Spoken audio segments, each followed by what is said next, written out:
Oh, that was abrupt. Yeah, we'll fix that. That's all right. What do you think of that? What do you think of that smooth jazz? I loved it, dude. Oh, that was awesome. Did Gransville Jones produce that for you? Hey, baby. Hey, baby. Gransville Jones Records, baby. And I love Gransville Jones' Facebook updates. It's just nothing but him like wearing an old fedora in a church, engineering like a gospel singer. It's my happy moment. It's him on Facebook. Yeah, don't forget about his tweets. His Don't put it. All right, sorry. We should make if we do this again, we should make a list of all of the creepy ass assholes that we know that go on Twitter and try to stalk porn bots. Yeah, it's a long list. Yeah. Let's go over it. Bear, Lubomir. Oh God, dude. Bear and Lubomir. I was going to say Othman Boucher. Othman, Othello BT. Oh boy. Welcome to Solid Dudes with Chad Dukes. It's the very first Solid Dudes we've ever done. Hopefully it's going to be one of many. That to the upper right is Blue Shorts. Hello, Blue Cocky. How are you, buddy? Hey there. Junkies t-shirt on. Last time I saw you wearing a Bike Bow Barabo t-shirt, so this continues the trend. And there's Mr. Solar BT himself, Ronnie Coleman's best friend, all the way from Morocco, California. Marty Janetti is with us. Hello, hello. How are you, buddy? Ahlan wa sahlan, my guys. Thanks for having me, man. It's exciting to be here on your very first episode. It's really cool. I was never expecting you to jump into the YouTube game. Yeah. Well, as we know, it's 2014. So I'm such a piece of shit. Like, I have to discover something for it to exist. And then what I'll do is I'll just pretend like it doesn't exist. And then anyone else that's doing it, I'm angry at. I don't know why, but it's the way it's always been. But this is fun because Barty, you're of course agoraphobic. You won't leave the house. And yeah. I don't know where Shorts lives, but there's nothing on the walls. So like we don't have to be in a situation where you guys have to come over somewhere anymore. If we want to do something like this, technology allows it, which is very exciting. Although Shorts desperately wanted to go to your house today. I was trying to figure out what was going on there, but luckily he stayed away. I was hoping you'd help me. So we were on a group text, and in the group text, I said, hey, I'm going to do this thing. I'd like for you guys to be the first two solid dudes to come on the show. And you both were very nice and said, yes, we would do that. And I said, hey, the good thing is you don't have to come all the way down to my studio. You can just sit in your houses where I know you like to be. And Shorts was like, money, dude, Sally. And I'm like, all right, great. So then fast forward to 3 hours ago, I get a panicked text from Blue Shorts saying, dude, I don't know if I can make it to the studio, dude. There's like a whole bunch of bullshit's going on, man. I'm like, what the fuck are you talking about? So what happened, Shorts? What was going on? I didn't realize that you were not going to be at your studio or that you were going to be at home or wherever you are. You're in the WJFK studio. Yeah, I'm in my compound. I just came up with that. From the compound with Chad Dukes. This is where I make media in my compound. So nice gamer chair, by the way. Thanks, man. I'm a lifelong Titans fan. Everybody knows that. So I thought you were going to be in your studio, so I was like, I don't know, maybe I'll just come to the studio. I didn't realize that you had the designs in your mind to do everything like remotely all the way around. So I mean, the studio to me, you guys have both been Short, you've been up there, right?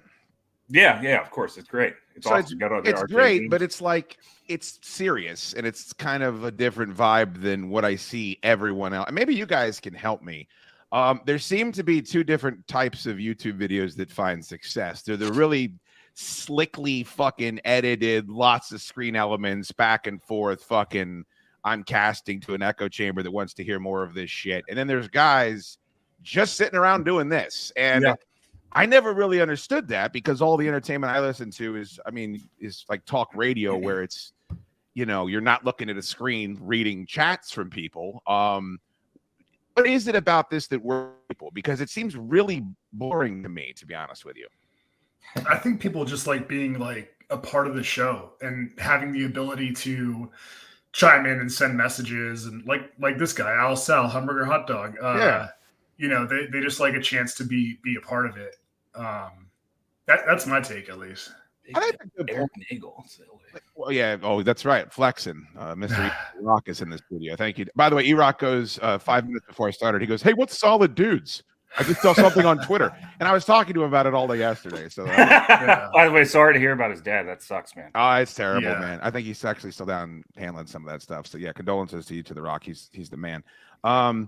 The one part I do miss about podcasting, I know you guys have a podcast now, is the phones are always fun. A lot of times the phone callers are stupid, but if they're just chatting in here and somebody has a good point, like you can kind of do your own phone screening and continue to facilitate the conversation. So I guess I kind of understand that.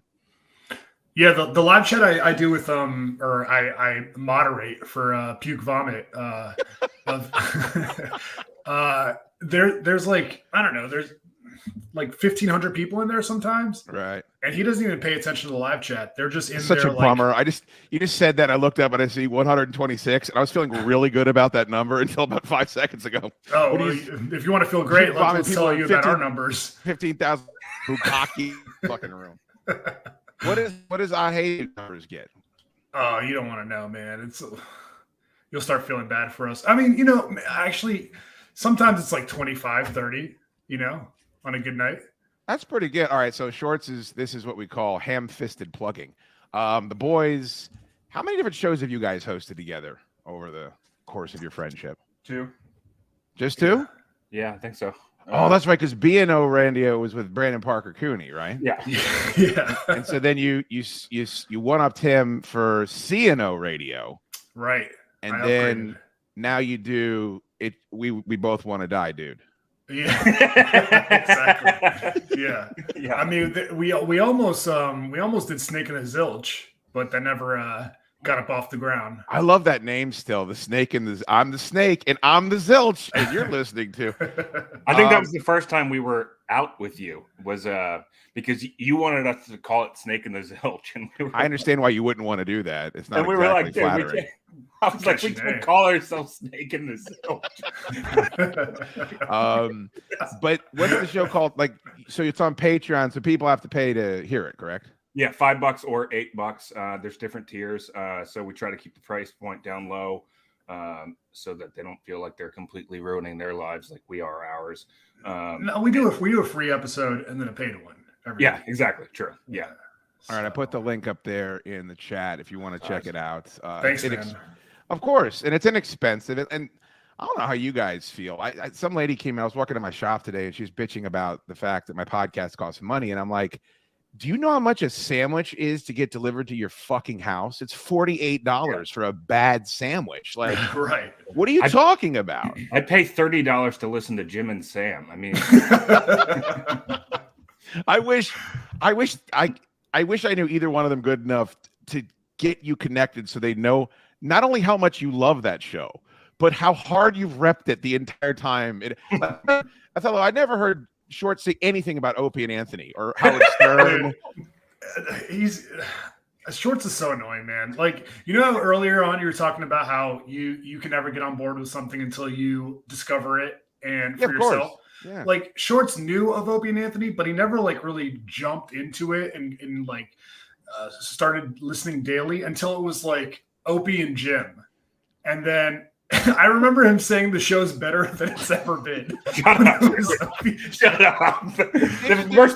That's not true, first of all. I started listening to Opie and Anthony in like 2005, but then they left terrestrial radio and I didn't have Sirius or XM rather at the time. Yeah. So.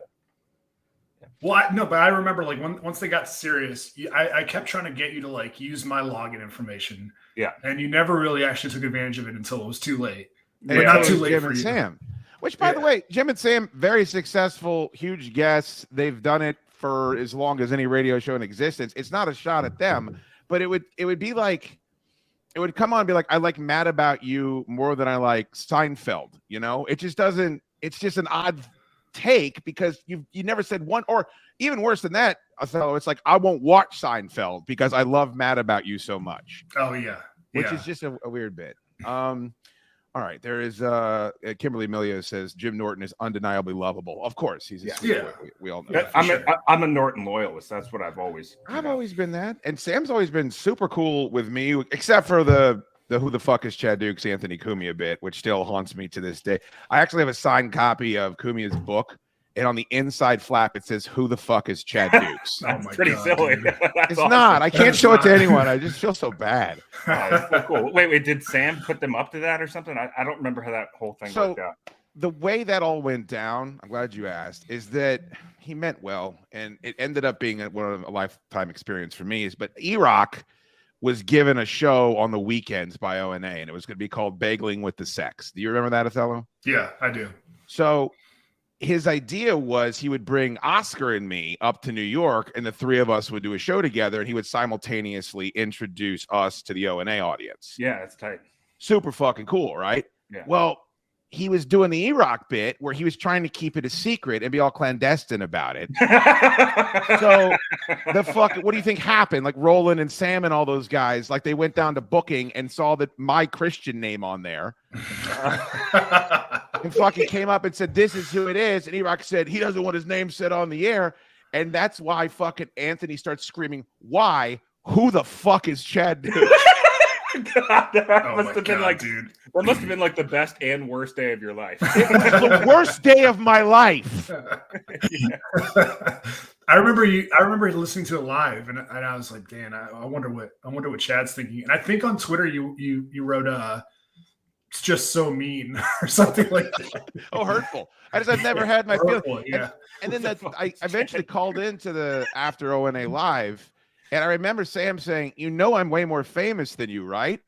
And I was like, "Yeah, that's true. There's really nothing I can do to say to that, even though I've been fucking a broadcaster for 15 fucking years." It's like, yeah, I don't have this platform. So, right. And eventually it was cool. Like we went up and did the show, and Eastside Dave was there. Pepper Hicks was there. Sam was there. E-Rock was there. Like I got to walk around the ONA studio. I stole a bunch of shit.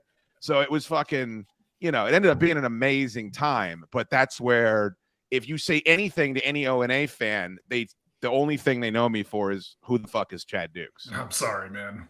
From what I remember, and not to belabor this point any further, but he did. But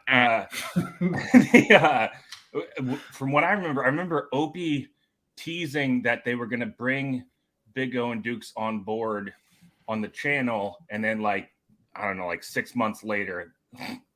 Anthony went on a crazy rant and ended the show. No, did he really? Did he say, because the first time was back when we were in Baltimore, they were doing something called the Golden Ticket, which was they were giving out a golden ticket to terrestrial radio shows to bring them to, it was just XM at that point. And Ron and Fez got the first golden ticket. And Oscar and I sent our producer, Caesar the Cheeseburger, up with a demo. He sat outside the fucking studio for 4 straight hours, never got in, but gave Steve Carlisi, may he rest in peace, the big one. Yes. Either that or Loud Goat. I can't remember which one that it was. But they gave him the tape, and then he came back and said, "Hey, man," they said they listened to it. They said they liked it. And then something happened where the whole golden ticket promotion went away. Ironically, the second time you're talking about is I got cock blocked by, I'll just say, CK fucking was terrified that I was going to leave, ironically, WJFK and go to Sirius. I'm like, well, with the way things worked out, it's awesome that opportunity got cock blocked, because they were going to put Bode on the weekends, I think, for like an hour, just so people could listen to it. And then my company shut that down, and then they fired me. You down. Yeah, then they fired me so they could hire Brian Mitchell, which is really, really cool. It's an awesome thing. Yeah, that sucks, man. But your life is better now, right? Well, I was talking to fucking Hugh Jackman and fucking Adam Sandler and Michael Chiklis, and now I'm talking to Chris Lingbach and Othman. It's pretty good, man. It's pretty good. Not bad. It could be worse. Barney, how boring is sports talk? I mean, it. It's just fucking. It's terrible. Yeah. I mean, dude, you got tired of it. I remember you going on the air and just saying, "I hate sports. I hate it. I'm so tired of sports." Yeah, dude. So, I mean, I know that you talk about sports a lot on your show now, or not a lot, just not a lot. NFL and some MMA here and there, but it's got to be better that you just don't have to worry about pleasing any bosses or anything like that. You feel a bit like a prostitute too. Like I always kind of envied Shorts because Shorts fucking loves baseball, and he would go home to that 1-bedroom apartment where Dado slept on the couch, and he would fucking they would sit there with a snow shovel full of Lido pizza and fucking they would eat that and watch the Nationals lose, fucking 120 games. And so when he's at the station writing up, Ryan Zimmerman had diarrhea in the bottom of the 4th fucking inning, I'm like, dude, this motherfucker's living his dream. So I always kind of envied you for that shit. I think I tried to make lemons out of lemonade or whatever the saying is, but that's not it. Okay, well, so I was going to say, D-Tet, our old producer, he pointed this out to me recently. Technically, I had the first baseball exclusive show on 107. So I'm the while. Do I get any verbal nods for the you name? Do. Yes, thank you. Of course, down the line with Christine. Oh wait, you came up with that? Yeah, dude, I didn't know that, man. Well, Shorts and I sat around. I'm not kidding you, probably for 2 hours brainstorming because every shitty baseball fucking podcast name has been taken. Like they've all been taken with Suicide Squeeze, the Infield Fly. Like fuck you. So like down the line with Linge was the only thing that worked. I remember interviewing Blue Shorts. I interviewed you once as the host of Down the Line with Linge on the Sports Store. That must have been a pretty boring interview. It was rough. Well, I mean, I couldn't have Brian McNally on again. Like I just couldn't do it. Dude, Dukes is like you're a low-key like marketing genius, man. You helped me come up with actually I think you did come up with BO Radio, We Stink. Which is that was the greatest tag ever. I didn't tell you, this is for people that don't know, this is a show that Barty did where he paid someone to build a website for B&O Radio. Yeah. And under the description, it said, imagine the loudest, smelliest fart you've ever smelled on earth. This show is the audio equivalent to that. And I remember grabbing you by the shoulders, like, what the fuck is wrong with you? Why would you say this? Yeah, man. I think I was like 20, 23, 22. I mean, that's no excuse for saying that. But yeah, a lot of growing pains the past 10, 15 years to come up with what we have now, which is it doesn't matter, which is equally as bad. Aptly named, though, and very true. You got to stop letting me come up with show names. I mean, I think that's what the real lesson here is. Well, that's how it... Go ahead, sorry. Well, I just think it's a great show name because I remember Shorts saying that to me every single time I tried to talk to him. Shorts was out, for those people that didn't work at the radio station, Othello and I would be in studios or wherever. And then when we'd walk out, Shorts would be sitting in a corral of desks that was 700 people long. This is how much money is still being wasted in that fakakta building on there. They wanted to hire a fucking entire news station and then immediately flip that format. We all moved downtown so that we could have a news station. So Shorts was the only correspondent sitting in the news bullpen. So I would walk out and say something to him like, hey, man, did you hear that Doug Williams interview? Like, maybe we could get that out to Pro Football Talk. It's like, I'll try, dude, but it really doesn't matter. Because he had to always remind me that we always thought like, oh my God, if he gets picked up by PFT or what if fucking, Deadspin writes it. By the way, the only time Deadspin's ever written about me, it's really helped me out in my career. And Shorts would have to remind me, it doesn't matter if any of that happens, nothing's going to happen. And he was ultimately, none of it matters. Yeah. He was busy transcribing John Keim interviews. Dude, just a quick sidebar. During the pandemic year, the first pandemic year, which I heard for you, Dukes, was a great year.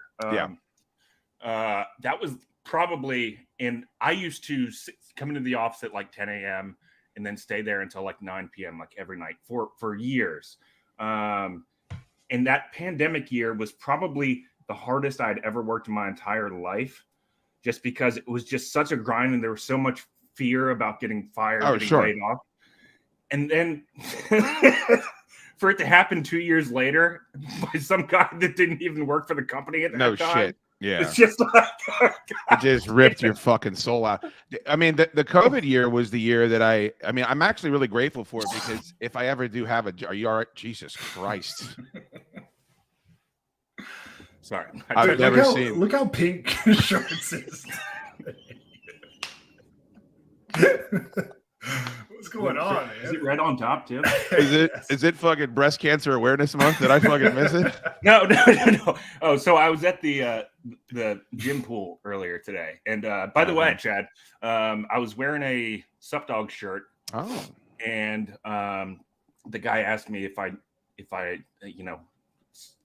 like where I got that or something like that, and then it turned into, he goes, I'm a fan of Brett, and he goes, I'm a fan of Chad Dukes too. Oh.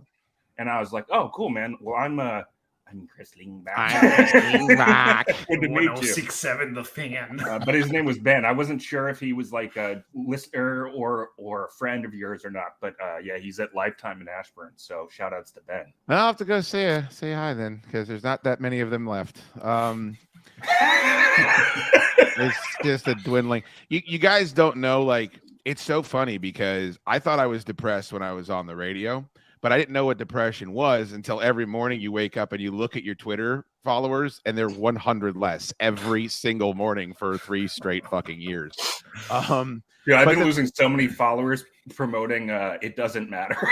Yeah. Well, it applies to them too. On Patreon, you can check out It Doesn't Matter with Barty and Blue. Thanks, man. Yeah, the fucking COVID year where it kind of is a crash course. I doubt I'll ever have another opportunity to work for like a corporate structure like that. And honestly, it'd have to be perfect for me to want to do it unless it was something fun. Not that anybody's offering, but and I think I said this to Shorts after he got whacked. It's like, the one thing I regret is working the weekends, working the extra hours, doing all this shit, filling in for people. When COVID happened, they laid off all the part-timers and they're like, you got to work 6 days a week. And it's like, all right.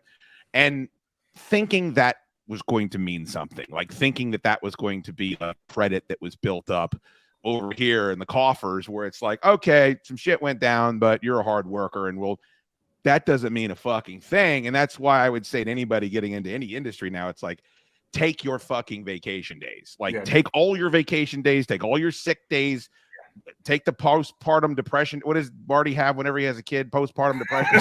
Take all those fucking days. Yeah, do the bare minimum. I'm not saying that. They're paying you a wage, but don't act like if you eat a week of vacation every year, that's ever going to be something that benefits you, because it ain't going to do it. Well, yeah, I think that's more generally or more broadly, that's just corporations in general. So yeah, isn't that every old white man's biggest regret on his deathbed is working too hard, giving his job way too many hours? I always hear that's like people's biggest regret in life. But isn't that why, for twofold, we die before women, is because dudes are just dropping dead from strokes and heart attacks because for 30 years of their life they're working all day every day. I think that's one of the reasons that we don't want to have people poking around, in the bad places, so we don't go get checked out as often as chicks. right. Bro, I listened to an old Howard Stern one time, and he said, I know that you're the breadwinner, and because of what you're doing, he was talking to Scott the engineer. He said, you're the breadwinner, and because you go to work every day, everyone else just gets to hang out.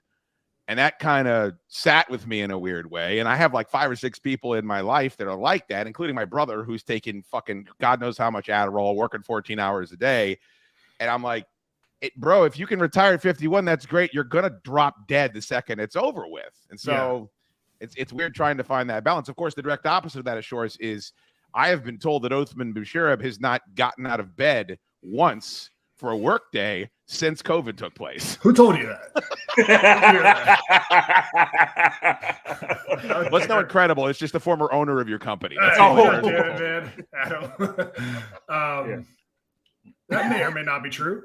I can type from my bed, No, dude, I think that everyone who's working from home has they go about work completely differently than they did before when they were working in the office. Now it's just like you have a list of things you need to get done, and as long as you get them done, like by the end of the day or by the end of the week, you're good. What's interesting is we're talking about people working way too hard, and I think that the new what is it, Gen Z? Is that the youngest generation now? I don't know. It's tough to keep track.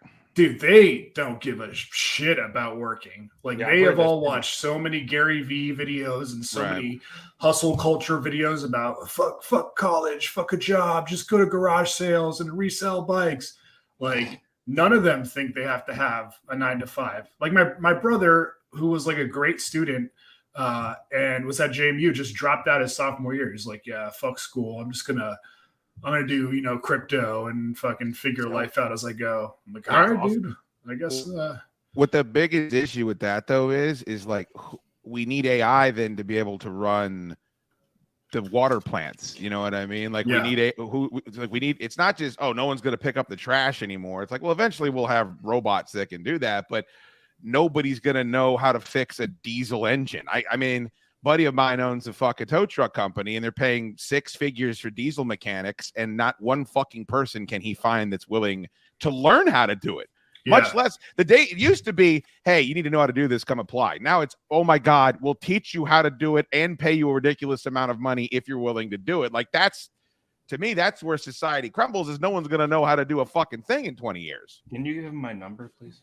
He's a good dude. Charles is a good dude. I'll put you in touch with him. No, I heard Mike Rowe saying something along the same lines, especially in the pandemic when everybody was like losing their jobs and shit like that. And he was like, look, there's plenty of like blue collar jobs out there that pay shitloads of money, but young kids today think that they're above that, which is so stupid. It's crazy because, money is money. It doesn't, like, you should strive to make as much as you can doing whatever it takes to get there. But I think it kind of touches along the same line. Are any of us doing that? I mean, none of us are doing that. Yeah, I was about to say, I would be fucking bitter. Yeah. But it's stuff like it's all those like gritty jobs, like you said, like diesel truck engineers and welders and shit like that, where, like it takes hard work and muscle and sweat and blood. And they, I guess the youngest generation thinks that they don't. Shorts, how many weeks do you have left on your severance? Also, he really trailed off there towards the end, didn't he? Yeah, I was trying to save him there. I don't know what you're talking about, dude. I'm not allowed to talk about it. Oh, sorry. Dude, that severance period, I gotta say, I had I think I had 5 months severance after they whacked me. That is a fucking really weird feeling where you're getting checks, but you're just like, the only way I can equate it to is like you're in an inner tube and you're like, oh, this is beautiful. Like I got a drink in my hand, it's nice out, and you just hear the waterfall. And it's a mile down the river, but I'm going to fucking get there eventually. So like, that's a fucking feeling that I don't know how many people have in their life, where it's like, I'm still getting paid. I can sit here and watch Tube Galore all fucking day. This is great, but my life is over in a very finite amount of time. Yeah. Yeah. I don't know what that feels like, but I could imagine hypothetically that it feels kind of like freeing in some way, but also like you're being strangled to death at the same time. That's just how I would imagine it. Yeah, but it's also like you said, Shorts. The good thing is if you have to find something in between what you want to do, there is a billion somethings now. Whereas every time I got fired in radio, it was like, well, shit, the only thing I'm going to be able to do is bust tables because nobody else will hire me. So it's a little bit. I get this message a lot. Maybe you guys in on this. Fuck. I sound like I don't know, kumbaya shit, but there's a guy in the chat, I won't put it up, but he's saying, I found the show through Mike O'Mara, and now I don't listen to Mike anymore. I only listen to... Should I go get that shirt? Please go put that actually would be great if you don't mind. I know I believe that's what we call the 1 seed for Blue Shorts. The Mike O'Mara Katie. And Katie. Look at him. Look at the angel wings back. I wish I could zoom in. You don't think I could zoom in, do you? I don't know. Why is he putting his shirt on? He should just come up and do the show like that. There it is. Nice, dude. You guys couldn't see that, could you? No. I remember one time we were filming the Main Street Mafia, and we found a case of those shirts, and I've never seen Shorts that excited in my fucking life. It's a case of Michael Murray. It looks good, man. What is it about radio shows where people adopt that mentality, almost like sports, where I like this show, and now I've got to hate all the rest of these shows? Do you think is that fostered by the hosts, or is that just something about the nature of like this form of entertainment? I think it can be both. I was thinking about this earlier. Like I said something in our group text yesterday, but I think, Chad, you sometimes have a tendency to lean towards like, it's either me or them, like a 0-sum game type of thing. And I have been like that in the past. You're correct. Yeah, but anyway, so and I don't say that in like a shitty, mean way. I'm just trying to be honest. But I think like we've got a pretty cool opportunity here to, there's so many huge podcasts and stuff like that on YouTube and Patreon and all these different shows. And they have like communities where they all kind of feed each other. And I think we have a great opportunity to kind of build something like that here on the DC level, on a local level. So, I'm all game for that. And I think it's a huge gap in the market for DC too. Maybe you're right, but you let me know when Danny Rouillet shows up over here. You let me know when that fucking happens. What's your beef with him, by the way? I don't have a beef with him. It's just I love Danny, but he's a long list of people that, I've said this many times, you find out who's friends with you because you're on the radio when you're not on the radio. And I haven't heard from Danny since the shit went down, and he's got kids and he's got a job, and I understand that, but I haven't heard from Danny since the shit went down. And there's a list of people that I expected to never hear from again. Jason Bishop, number one. Yeah. Danny's not one of them. I never heard from Jason Bishop when I worked there. Yeah, that's a great point. But it's kind of a weird thing where you find out. I think a lot of people would think that it's good information to find out, like if somebody is truly your friend or not. But bums you out. You thought you had like a better relationship with somebody than you actually did. But that's all I was saying. Like there's no beef. I don't have beef with any of those guys or any of those. It's just more of a okay. Well, now I have that information. Yeah, I got you. Yeah. It's not a big deal. For me, sorry, real quick, before we move on from going from loving shows to hating shows, I don't know, when I think about shows that I used to like and can't stand anymore, I think you just like listen to it so much that you start to pick up on fucking annoying characters or annoying bits that they do on the show, and it just becomes to be too, like I used to listen to Bobby Lee's podcast, Tiger Belly. And at first I loved it, but like his girlfriend is so fucking awful. Okay. And I didn't really realize it until, I'm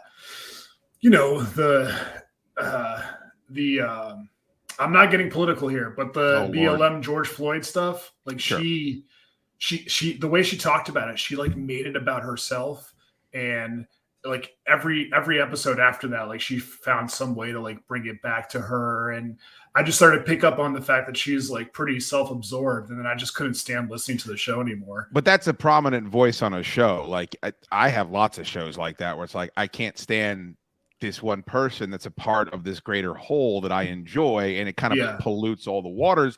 And that's only been exacerbated. Sure. That's only been exacerbated since 2016. Especially politically, because it's like the second you fucking people start even going down that rabbit hole, it's like I'm not here for that. So now I've got to move on and find something else. I sent you guys that shit about Indiana Jones, and it's fucking crazy because when you are trying to make a movie with a message, that's one thing. But when you're trying to make a movie with a message that then the way that you convey that message is to savagely attack and invalidate the reason why people are going to see the movie in the first place, I don't know how that business model ever works out. And if if I'm hosting a radio show and I decide Republicans are all neo-Nazis, I don't want any of them listening, it's like, okay, you can make that decision. But if I'm making an Indiana Jones movie, it's like I'm already I'm appealing to Indiana Jones fans. I don't want to then half Indiana Jones fans, because you're already not going to get the romantic comedy fans or Gen Z because they don't know who he is. Like, that's a crazy ass business this is. We see those all the time, especially with movies. You there? Yeah. No, sorry. Yeah. I agree. Talking at the exact sorry. By the way, Shorts either had a stroke or his screen froze up, and I was like, I went for which one I'd enjoy more. Dude, Dad, do you remember this? You used to say to me all the time when we used to hang out like friends and piss like men that you said, here's how you're going to die. You're going to wake up in the middle of the night, and my hands are going to be around your throat. Jesus. Why? Just because I would piss him off over the dumbest. I do remember that actually. Yeah, it was always something really stupid. Well, it was probably when you were an intern, and I said I don't want any mayonnaise or tomatoes or oil and vinegar on my sub, and then you put all those things on my sub. Because that's what he likes. That's what he likes, and then he handed it to me, Othello, and he goes, "Well, I just figured you were kidding, dude." There's no way you're serious, dude. Those are the best things on earth, dude. Oh man, that's so fucking funny. That was the Talk Superstation days. Those were, oh Lord, he punched the mic. Yeah, those are some of the best times ever, by the way, because that was Mike was. Someone just said in the chat, they go, "I never heard any cross promotion between Bode and the Mike O'Mara show." That's completely incorrect. I have people that bought the Rodcast CD in Wichita, in Sacramento, in Reno. And the direct reason of that is that Mike, when he was doing the show on JFK, still had the Don and Mike syndication deal. And so when he would let Oscar and I host the Mike Bo Barabo, we would fucking speak to all of his listeners. And a lot of, not a lot, but several of those people have followed me into this fucking sordid hellhole that I, exist in now. So now Don was the one that hated our guts. Mike was always super fucking cool. Didn't Don insert himself or install himself as like the program director? That's before we got there. Yeah, and that's then he stood on like a table with a baseball bat, like he was Al Capone. Al Capone and Untouchables. Yeah, he's told that story on the Junkies, I believe. I don't think he stood on the table, but he did walk around the conference table upstairs that Barty hid under when the earthquake took place. Do you remember that?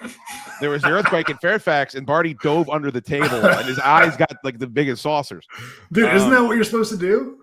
It was my first earthquake. What I did was I ran down the hall. That's what I did. Your arms in the air. Yeah. Later, Shorts. Thanks, man. I appreciate it. Dude. Yeah. Yeah, he does this probably once a show. Because he's got the needle dick. He's got the tiny squirrel bladder. Yeah.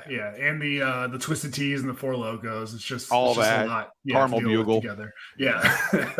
Dude, that's kind of our bit on the show, by the way. I mean, we at least for the first 10 episodes, we kind of give a deep dive of our like behind the scenes experiences at the station. And we all tell stories about, Shorts told a story one time about how he had to get food for Billy Idol from PF Chang's, and he dropped it all over the gravel lot and still gave it to him. Are you serious? I didn't know that. It's such a good story. That's horrible, by the way. Shorts, I'm telling him about your Billy Idol story. Oh, did you change your fucking shirt again? Yeah, no, I actually had to plug my Ethernet cord in. I realized that I only plugged it into the computer and not the blue is not your color, because now the face looks even pinker. What is now washed out by the blue. Yeah. You look like an Easter egg. You look like a gender reveal. It really does. It's quite a look. So was the HF festival that Billy Idol played? Yeah. Is that what it was? Yeah. And apparently that's like in his writer. Shorts, you tell the story. It's your story. Yeah. Well, the way I remember it, because it was a long time ago, was he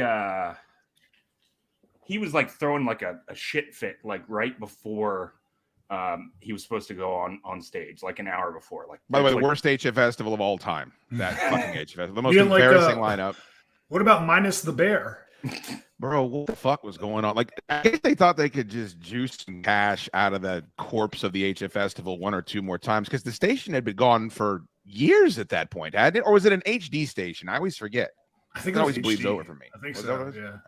Yeah. All right. So you get his food, you put it down the front of your pants, and you sit in CK's office. Well, no. So like an hour before he's supposed to go on, he's like demanding. He's saying that he didn't get some item of food that was on his rider. So Leah Berry, who's like the nicest like sales lady ever, she's like, okay, let's fix this.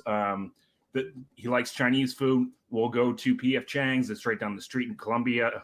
And they get him like literally everything on the menu, so he can't possibly say no, right? Well, then I'm the one that's like charged with carrying it into his trailer. And there was like one specific item that he demanded from PF Chang's, and that's the one where I like stubbed my toe on the ground, like the gravel pit Jesus in the back, Christ. and I dropped it on the ground, like right in front of the trailer, and I was like, "Oh no, dude! No, dude. Oh, I'm Jesus gonna- Christ, dude. God, no. I'm gonna get fired because Billy Oh, Idol's God, kill me now, dude. Billy Idol's going to be picking gravel out of his teeth, dude. So I just reached down and I was like, all right, I'm just gonna scoop it back in there. Oh. Dude, can you imagine Shorts with his shaky hands just like pouring the lemonade back in there? But by the way, what else are you going to do? That's the only thing you could do in that moment. Yeah. I mean, were you picking like gravel pieces out of the logo? Yeah. Oh, my God. Sticks and leaves. All But right, it went well, right? Like you didn't. You ate it all. Yeah, who would know? I mean, who would know if it? I mean, how many times do you think an Uber Eats or guys snuck some of your French fries or fucking kicked it down the street before he handed you your bag? Like you'd never know. That's true. Yeah. This is coming up. This is I've gotten this quite a bit. Seago says Chad got Mike's spot on the flip. You couldn't be more incorrect about that. Here's why Chad got afternoon drive when the station flip formats is that I was the only person on that lineup that had ever turned ESPN on. I had a working child's knowledge of sport, and I was 1/10 the cost of Mike O'Mara. And by the way, it was the Bakebo Barabo. I was and Dukes. It wasn't even LeVar and Dukes. It was the LeVar Arrington show and the fat-titted Zilch. Like, I didn't even get... So don't fucking... People have been saying that for 15 years. Like, you replaced Mike. The fuck I did. I don't have fucking a condo in Florida and a bar in Manassas. I was happy that I was getting health insurance. And so I was able to just sit there and fucking put a goddamn show on my back for 5 hours a day for 1/10 of what my co-host was making. Well, just to lend credence to your story, Chad, and I'm sure he would or wouldn't care about me telling this, but when I interned for Bakebo Barabo. I was driving him to work or something one day. I can't remember. I mean, I missed that whole era, man. I missed the whole era of signing that 7-figure deal and the interns drive you to work. And it's just, I came a little bit too late. Yeah. And he goes, first of all, he stopped by the ATM and I saw how much money was in his bank account. And I was like, oh. Well, that's a bit of a shit show. Is that your story? Did you steal that story from me? No. Oh, okay. You have a story similar to that with Yeah, the bar. You both have the same story? Yeah, bar fucking... He sent me to like get him, I don't know what, but he's like, here's my ATM card, and here's my PIN. And I was like, okay, dude. He didn't By the care way, at all. wow, that's aggressive. And I remember going and it spit out the receipt and just seeing how much money was in his checking account and just hating my life, like immediately afterwards. But I want to make it clear, LeVar, it was not his fault. He was put in a position he should not have been put in, and that was, here's your first radio gig, fill 5 hours with a guy that you don't know that is probably as polar opposite that you are as possibly can be. I mean, that's just like, I think there were budget constraints. I think there was all types of shit that was going on where that just wasn't going to work, and yet it did for however many years that it did, Yeah, you guys got huge ratings for a long time. For a minute. Yeah, for a minute or two. But just to wrap the Bakebo thing up, was he had said, like, I think he said pick something to listen to or something like that. And I put on, like, ESPN 980 or something. Sure. And he goes, I fucking hate sports talk radio. And I was like, all right, sorry. Mike was ahead of his time. Oh, look at this. David says, would love an episode going through Geronimo's antics. Honestly, I think all the ones that I know of have already been, kind of well discussed. I don't have any animosity towards him now. As a matter of fact, a lot of Don's craziness over the years reminds me of a lot of craziness that I've done. So it's like I never had the power and the prestige in the market that he did. So maybe I would have even been a bigger fucking asshole if that was possible. But yeah, I agree. Fuck off. So like, like that's the crazy thing is like, is there a Don story that people don't know? I mean, I don't think so. Like a lot of people in radio, your wounds are kind of all laid bare in front of. I remember Kumia saying that someone was like, I can't believe you're commenting on this with your history and your criminal record. He's like, yeah, you know everything about me. He goes, can we say that about you? Can we say that about everyone else that's criticizing me right now?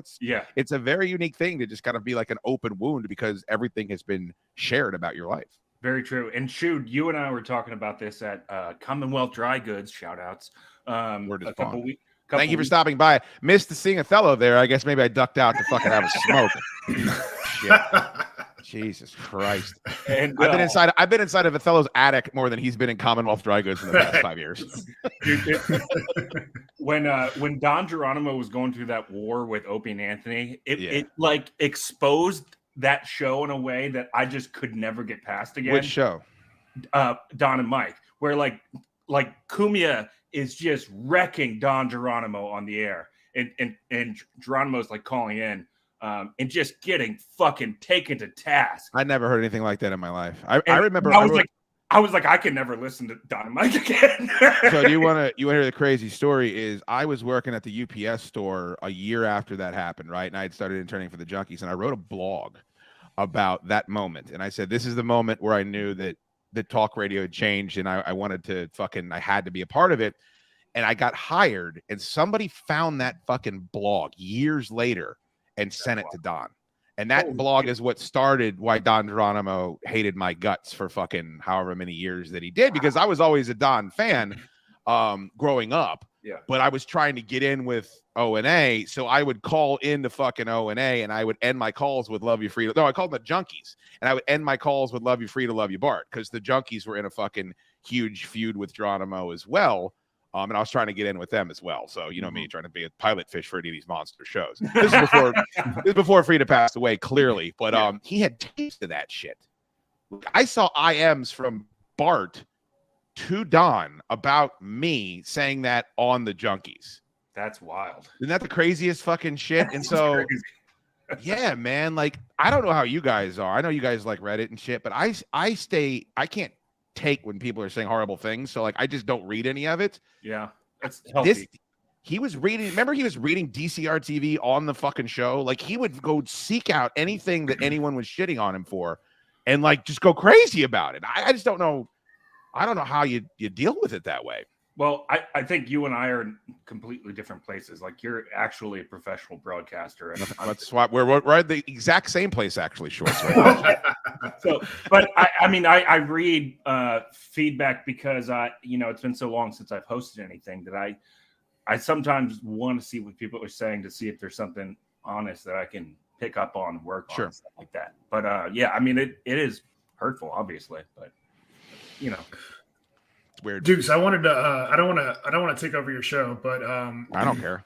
I got nothing to do. My show's tonight, by the way. I'll be doing the Fortress Film Society for the Chinese. That's right. That's right. Exactly. So have you had a chance? Marty went out of his way, by the way, to text the host of the show and say, "I never listened to the Fortress Film Society." Dude, I started listening, man. It's a good show. It's a good show. You, I appreciate it. What are you saying? So have you had a chance to listen to It Doesn't Matter? No, because I had to give you a free subscription to my show, so I am waiting for a free subscription to your show. Okay, all right, that's fair. That's fair. That is fair. Well, I wanted to just like preview the show real quick for you and some of the listeners here. And so I pulled a couple clips. Oh, no. Did you? Yeah, from our show. And actually, this is not from our show. This is from, we do a little like bonus stuff. So sure. Shorts did what he likes to call a shorts cast, not unlike the BSRN, the Blue Shorts Radio Network. I was a big fan of the BSRN. Yeah. So this was the I don't know if you have the clip. If Josh has. I do. Do you have the sewing machine or World War II? Yeah. So just real quick, this is Shorts hit me up one day and he was like, "Hey, dude, I think I'm going to do a solo Shorts cast." And I was like, "Oh, okay." And then about an hour later, he hit me up and he said, "Hey, man, what I just posted might end the show. So go ahead and listen to it and let me know if you want me to take it down." But here's a quick snippet. All right. My mom dusted off her sewing machine and she started making masks for people who didn't have the option to work from home. That is the America that I grew up believing in.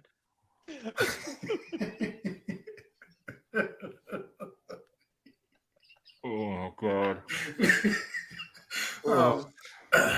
What a fucking soy boy. And, My mom dusted off her sewing machine. She started making masks for people Stop! I who can't. didn't have the option to work from home. That is the Oh, America that I grew up believing in. and then there's one more. Oh, there is? Yeah, just one more. It's titled World War II. My grandfather fought in World War II. Oh my god! I had family that fought and died in the Vietnam War. Oh my god! So when I think about freedom and I think about freedom of speech, I'm sorry. And I think about being terrified to put myself out there. It kind of cuts me to my core a little bit. Oh my god! What the shit was that? Grandfather fought in World War II. I had family that fought and died in the Vietnam War. So when I think about freedom and I think about freedom of speech, I'm sorry. And I think about being terrified to put myself out there. It kind of cuts me to my core a little bit. Holy shit. Holy shit. So yeah,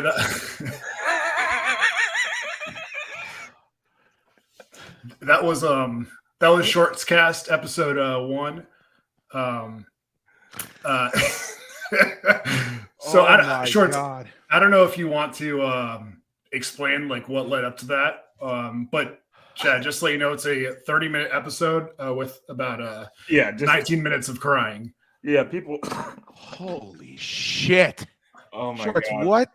I don't know, dude. I can't explain it. What brought that on? I was just having a bad day, and it kind of hit me at the worst possible time, and I was like, "All right, I guess I gotta post it now." You were drunk?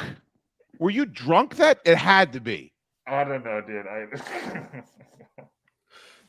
What's interesting is like the whole episode. Had like blue shorts. You're patriotic Shorts right now.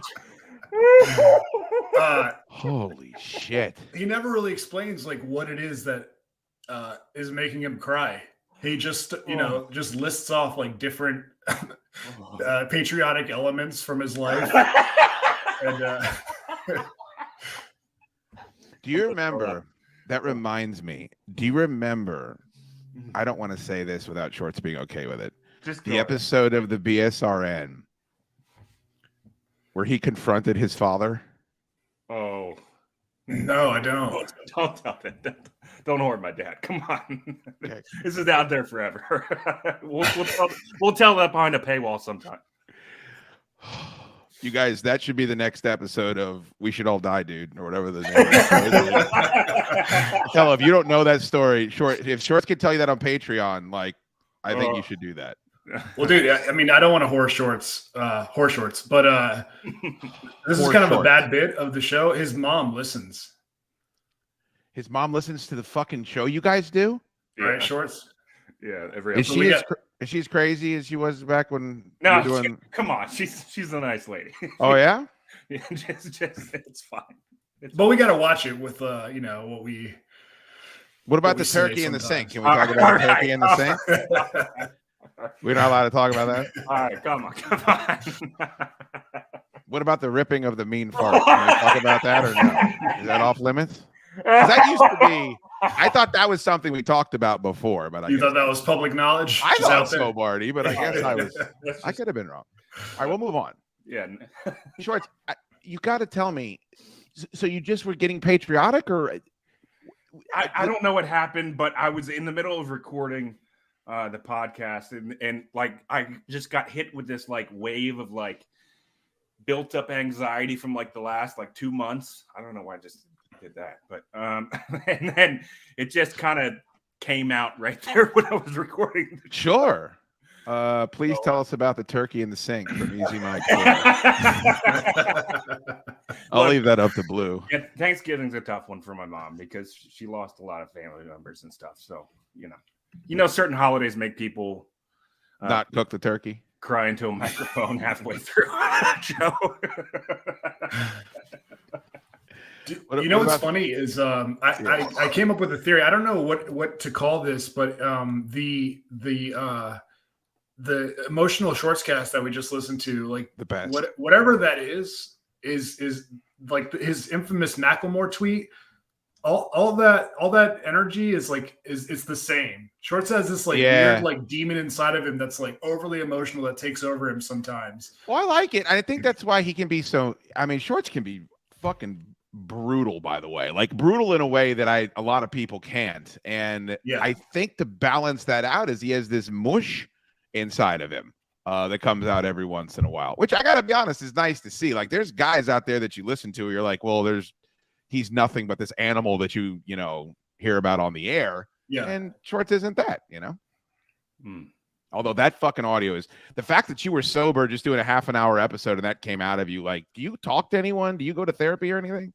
I don't have health insurance right now. Oh yeah. Well, you talked to some of our listeners, right? Like some people reached out to you. Yeah. One guy was like, "You sound like some of my friends when we all came home from Iraq." He's like, "Are you okay, man?" And I was like, "Yeah, I'm fine, dude. I'm not gonna kill myself. Don't worry. It's fine. It's fine."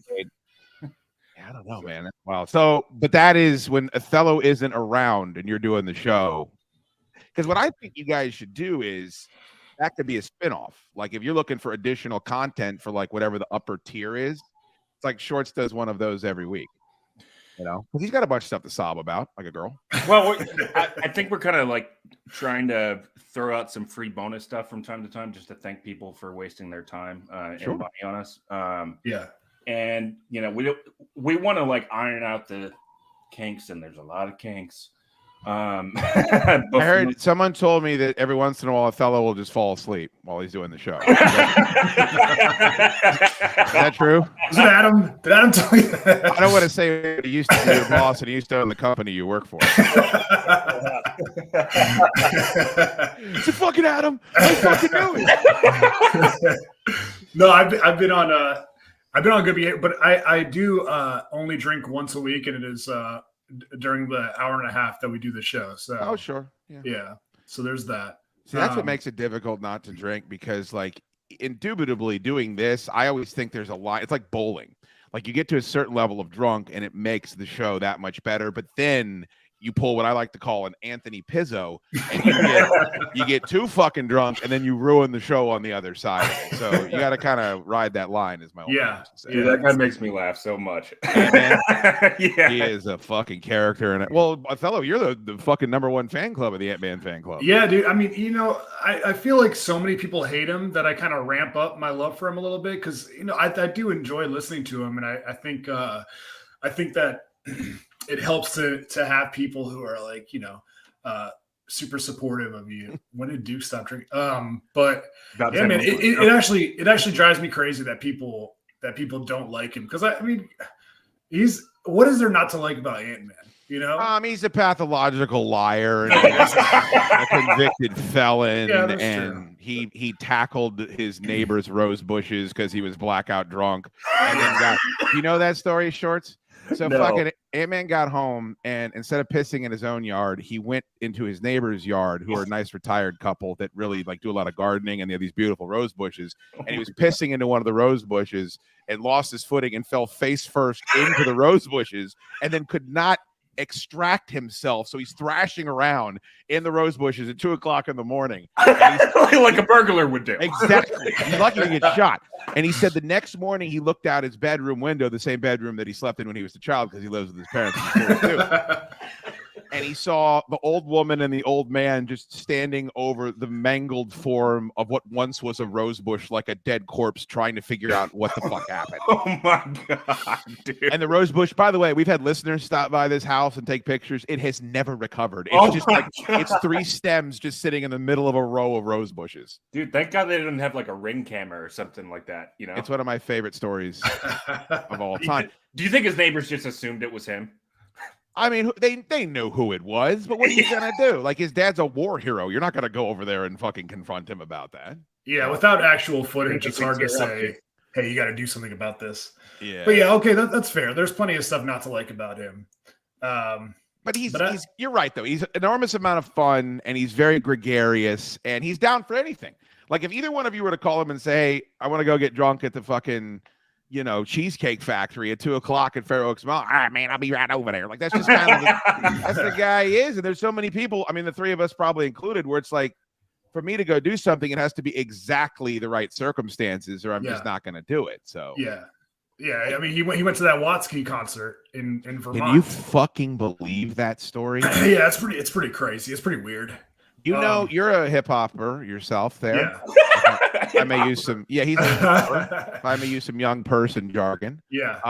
Had you heard of Watsky before? Yeah, I knew of Watsky. He went to he was actually a student at Emerson the same year as Cutter Hooterine. Oh Lord! And it's Emerson another hip hopper. Yeah. And Emerson is kind of like a weird, like, super liberal hippie artsy school. And he went viral because he was just like a nerdy white kid that could rap really fast. I thought people were kind of over that, because hasn't there been like 15 of those guys?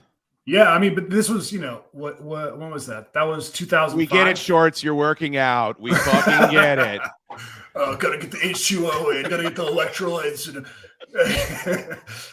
And so, so it was like 2005, and he, it was before like everybody was fucking doing that, and so he just made a career off of that shit. Dude, white people love other white people that can rap. I guarantee.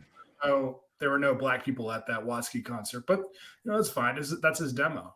I don't have the problem with that. Like, I don't have a problem with black guys rooting for black quarterbacks. It kind of makes sense. Like, when I see a short white wide receiver, I'm like, well, first of all, you also root for something you don't see a lot of. You're getting representation for yourself in a field where you're like, oh, there's not a lot of us doing this. That's why Jason Sehorn is a name I will never forget, because it was a white dude playing cornerback. And in my lifetime, I can't name any other ones. I've never fucking heard of another one. Or, Jeremy Lin, or, Sure. I get all that. Yeah. So I just don't. I think people get turned off when they think someone is like, I could see a bunch of rappers that see a nerdy white guy that's at Watsky's level and be like, what in the fuck? Like that. Like, if this was anyone else doing this, he wouldn't have this following. Like, I can understand that.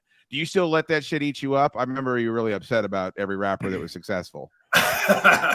No, I've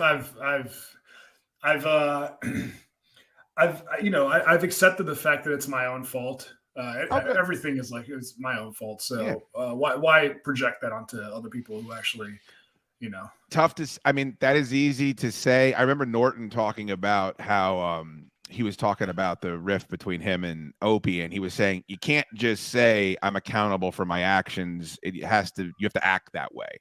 And I say that shit all the time. Like, I'm very aware of all my narcissistic horse shit, but it doesn't stop me from fucking doing it. So until it does, so if you're actually at that place, I'm envious, because I look at people all the time and I'm like, I'm funnier than this guy, and he's got X, Y, and Z more than I do, and that shit eats me up inside. What does it say? Like, it's not unfair if you don't compare. Isn't that what they say? So, I mean, okay. As long as you don't, about like, that. Yeah. I mean, it's hard to do, but if I'm sure anybody at any level of success could be like, man, fuck that guy. I could be him. So a couple of people want to know, is the Drake beef been squashed? No, fuck Drake, man. Drake fucking sucks, dude. Piece of shit. Who was the other Moroccan rapper? French Montana. Yeah. What was wrong with him? I don't know that one. He's a successful Moroccan rapper. Oh, that's got to just chew your guts up. Yeah, signed to Bad Boy, but he was an actual, like, grew up in the Bronx, drug dealer. So I mean, he's Moroccan, but he and I had very different upbringings. What about Kato? He's allowed to say the N-word, and I'm not. So. No, you're not. I want to make it very clear, you're not. I do. Just in case it was burning a hole in your stomach. What about Kato? Are you happy with success? Because I still get some. I'm still kind of bitter about Kato. Yeah, only because I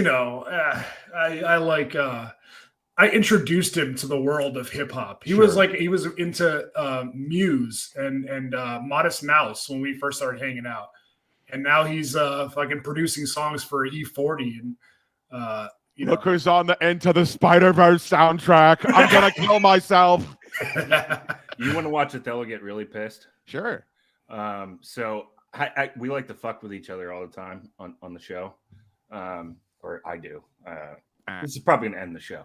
But My mom. I actually reached out to Kato on Instagram. Oh, what the fuck? Did? Trying to book him on the show as a surprise guest, but he never responded. So, Oh, that's even worse. Yeah. Did you drop Barty's name? yeah. Bad. I Did he read wouldn't. it? What? Did he read the message? I don't think so. No.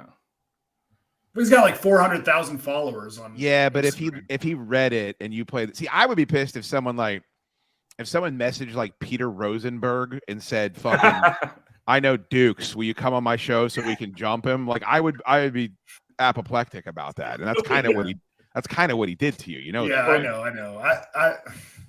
I would be more upset if he had it back and forth with him, but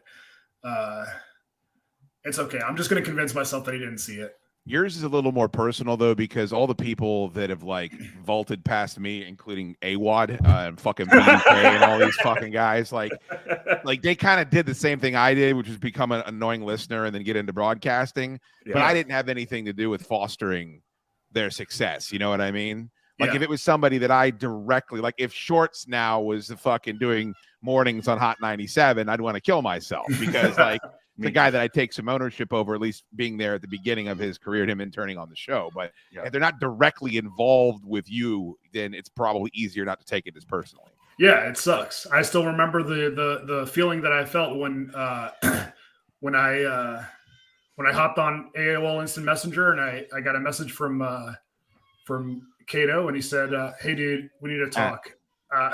Hey dude, Right. I think we got to disband. Oh no. Was it because you were holding him back? That's what he said. He said, I just don't think you're into it at the level that I am. Oh And I was no, like, that's what happened. yeah. And I was like, dude, how could you say that, man? Blah, blah. Of course I am. 10 years later, he's an actual musician. And He called his shot, didn't he? yeah, he sure did. Does suck. Chris Winnick wants to know, is there an update on Jamie Lee Fields? Oh man, good question. Well, I know she has 2 kids and she lives at 128. No. Speaking of 2 kids, could there be any more babies screaming in the background? Do you hear that? I'm sorry. How the fuck could I not hear that? Yeah, she's Zoe is she's teething right now. Yeah. Is your wife taking care of her? Or do you need to go take care of her? I probably gotta go in like 15 minutes. Look at Lily. Look at Lily. I'm dating the boss. Look at Lily. Don't fart in my office. No, I mean the last time I Googled her, I figured out what her husband's name was, and then I found him on Twitter. He's this big fat loser, Pittsburgh white trash. So that made me feel a little better for her breaking my heart. Your Bart. Yeah. Breaking my Bart. For people that never listened to any of the shows we did, one of my favorite bits was that Othello would ride a goat to work, and then once he got to work, he would kill the goat and eat it for lunch. And then have to take a cab home because he didn't have any way to get home. That was a great bit. Yeah. Yeah. Dude, and on sunny days, I would ride in the snake. Speaking of snakes, can you tell before we have to go? Because I'll let you guys go because I gotta go prep for a show that you prep for. Will you tell the fishing with your cousin's story where you caught the big eel?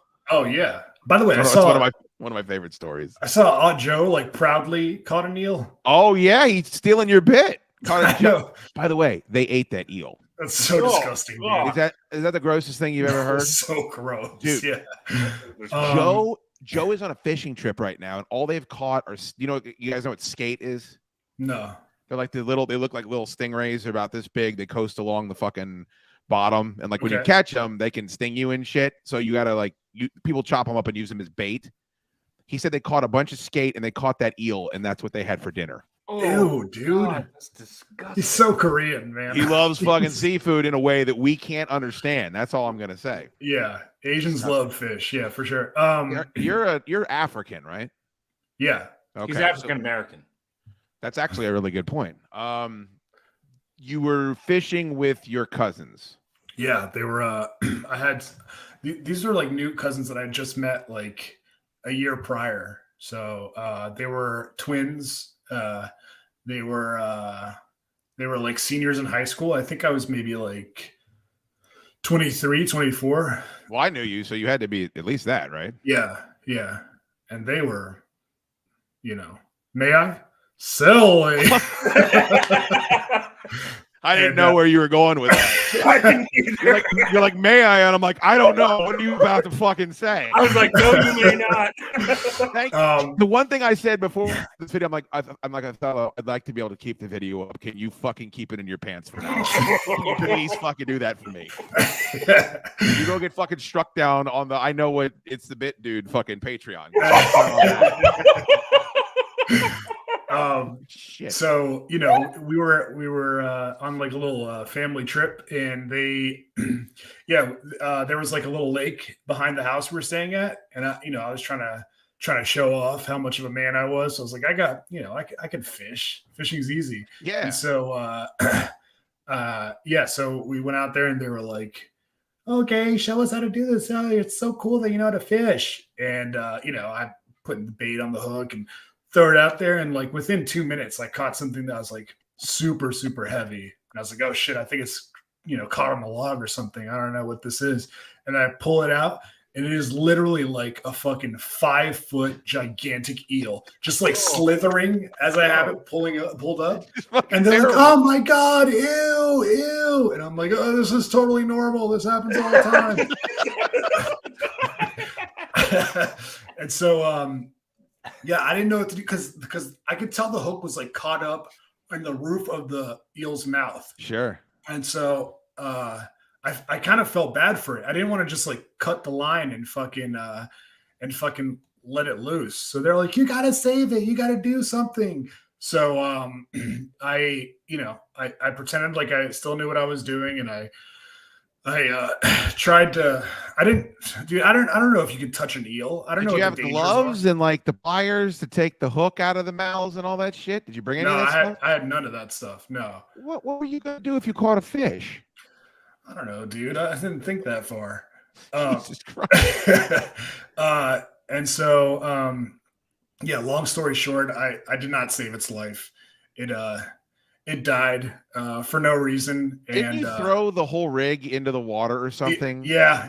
I didn't mean to throw it in the water. It just kind of like fell down with the eel still attached to the line. You're a sadistic motherfucker, because what Othello likes to do is he likes to torture snake-like creatures, because I happen to know also that you bought a Stephen ball python, and I fucking told you not to. I said, don't buy that thing. And then you got mad at me and you bought it anyway, and then you were playing with it. It pissed once on you, and then you returned it to PetSmart and just left it on the front step. Yeah. You know that, Shorts? No. Yeah, you didn't know that story? No. It was not my proudest moment. He had like a snake that looked like a clown at some point. I remember when he lived with That's the snake. Oh, okay. So yeah, I've seen that. A Stephen ball python. The Stephen ball python. And then he dropped it back off with a note that said, "Dear unfortunate one, this snake is now your problem." Right there on the front of the PetSmart. Not my proudest moment, but I'm sure it found a welcoming and loving home. Sure, yeah. That's what most snakes do when they get abandoned somewhere. Yeah, and Dukes, you dropped your Stephen ball python back off at Domino's where you. I shipped him back to Florida. I said, "Get the fuck out of my house. I can't have you living here anymore." Haven't heard from him since the unfortunate incident happened. We won't talk about that. Dude, remember when there was a rivalry between Shorts and S-Ball on who was because Shorts, he's gonna move into my basement, right? Yeah. That video's still on YouTube. I was watching it recently. There's Rodcast. The Rodcast was a series of videos that we used to record after LeVar and Dukes. That there's some of them real funny. Like Doug Track Trick is in a bunch of them. He does an elephant impression. I remember laughing at quite a bit. You can find that. That's a deep cut. All right, let's wrap things up. That kid is screaming probably because it's becoming sentient of who her father is. Let's hold up your sign, Shorts. Where do you put your guys' show? How often do you do the show, by the way? It's once a week, and then every once in a while I'll drop a free show of me crying. It's every Friday night. It's pretty much right after when you do the Hootenannies. Okay, So hop on over to YouTube / It Doesn't Matter, and the link is in the comments of this video too. Oh, very good. I'm like the Junkies, and you guys are Scott Farrell, because that's the way that I would listen. I would listen to the Junkies from 7 to 11, and then Scott Farrell from 11 to 2 a.m. And then what, Sporting News Radio? Probably a little bit of Chris Russell on Sporting News Radio. I swear to God. Rooster. I used to call Shorts. I used to call the Rooster show when I worked at Home Depot and fucking talk football when he was on Sporting News Radio. That is wild, dude. I know. Radio's very incestuous. Boys, it's been fantastic. Thank you for coming on. Thanks for having us, dude. Of course. Check out them on Patreon. Link in the comments. Real quick, if you enjoy this, we're going to do more. If you have guests you'd like to see on from my little universe, please go ahead and shoot me a DM. Also, we need to get to 4,000 hours on this YouTube channel to monetize it, which would be fantastic. So if you like this video, go back and watch the other videos. There's a bunch of segments up there from the Chad Duke Show, which you can check out on chaddukeshow.com, or there's free episodes on iTunes and Spotify. I hate it. A big thanks to Josh Sroka for making all this. He's the man. Go to birdlandsport.com if you're an Orioles fan. He has lots of really great Orioles shirts over there. Thank you to everybody that showed up live. I need to come up with a line. Text your cousin you want a picture of her boobs for your birthday. All right, we'll see you next time.